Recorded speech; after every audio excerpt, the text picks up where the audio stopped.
For my peanut butter pie, I'm going to put 1¼ cups peanut butter into a large mixing bowl, and then I'm going to add 8 ounces of cream cheese, and I'm going to beat these two together until they are very well mixed.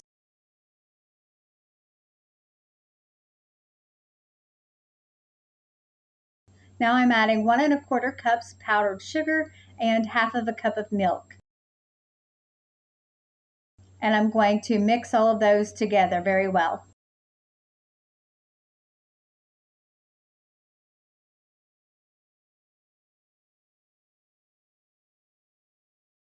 Now I'm going to add in 16 ounces of whipped topping.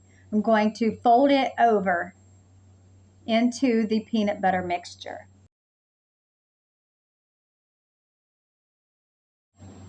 Now I'm going to split the mixture between 2 graham cracker crusts. You could also use a chocolate crust if you want to. Now I'm going to cover the pies and put them in the freezer for at least 2 hours before serving. You could serve these straight from the freezer.